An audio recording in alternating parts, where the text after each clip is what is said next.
ഡൽഹി ജന്തർ മന്ദറിലെ വിദ്യാർത്ഥി പ്രക്ഷോഭവുമായി ബന്ധപ്പെട്ട് സോഷ്യൽ മീഡിയയിൽ ഉയർന്ന വിവാദങ്ങൾക്കൊടുവിൽ മറുപടിയുമായി പേളിമാണി. ഇൻസ്റ്റാഗ്രാം പോസ്റ്റിന് പിന്നാലെയുണ്ടായ സൈബർ ആക്രമണങ്ങൾക്കും വിമർശനങ്ങൾക്കും യൂട്യൂബ് വീഡിയോയിലൂടെയാണ് പേളി വ്യക്തത വരുത്തിയത്. തന്റെ വാക്കുകൾ ആരെങ്കിലും വേദനിപ്പിച്ചിട്ടുണ്ടെങ്കിൽ മാപ്പ് ചോദിക്കുന്നതായും പേളി പറഞ്ഞു. സമാധാനവും അഹിംസയും മുൻനിർത്തി പങ്കുവച്ച പോസ്റ്റ് തെറ്റായി വ്യാഖ്യാനിക്കപ്പെടുകയായിരുന്നുവെന്നാണ് പേളി പറയുന്നത്. ഇതുവരെ ഇതുപോലൊരു വീഡിയോ ഞാൻ ചെയ്തിട്ടില്ല. പക്ഷേ എന്നെ ഈ നിലയിലെത്തിച്ച് നിങ്ങളോട് മറുപടി പറയേണ്ടത് എന്റെ കടമയാണ്. ആ പോസ്റ്റിന് താഴെ സ്വാതന്ത്ര്യസമര സേനാനികളുടെ കല്ലറയിൽ തുപ്പുന്നതിന് തുല്യമാണ് എന്നുവരെ ചിലർ കമന്റ് ചെയ്തു. അത് എന്നെ വളരെയധികം വേദനിപ്പിച്ചു. ആ ദേഷ്യത്തിലാണ് പരാജയപ്പെട്ട സംവിധായകൻ എന്ന് ഞാൻ സ്റ്റോറിയിട്ടത്. അത് എന്റെ ഭാഗത്തുനിന്നുണ്ടായ വലിയൊരു തെറ്റാണ്. അങ്ങനെ പറയാൻ ഞാൻ ആരാണ്? അത് എന്റെ മാതാപിതാക്കൾ എന്നെ പഠിപ്പിച്ച രീതിയല്ല.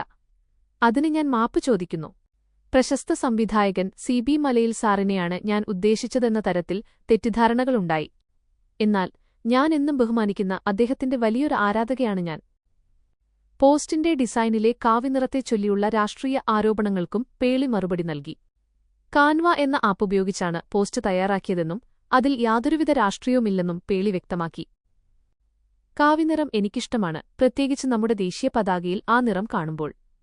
എല്ലാ രാഷ്ട്രീയ പാർട്ടികളിലും എനിക്ക് സുഹൃത്തുക്കളുണ്ട്, പേളി കൂട്ടിച്ചേർത്തു. പൊതുസമൂഹത്തിൽ നിൽക്കുന്ന ഒരാളെന്ന നിലയിൽ സ്വന്തം വാക്കുകൾക്ക് വലിയ ഉത്തരവാദിത്തമുണ്ടെന്ന് ബോധ്യപ്പെട്ടതായും മാറ്റങ്ങൾ ഉൾക്കൊണ്ട് മുന്നോട്ടു പോകാൻ വിമർശനങ്ങളെ സ്വാഗതം ചെയ്യുന്നതായും പറഞ്ഞാണ് പേളി വീഡിയോ അവസാനിപ്പിക്കുന്നത്.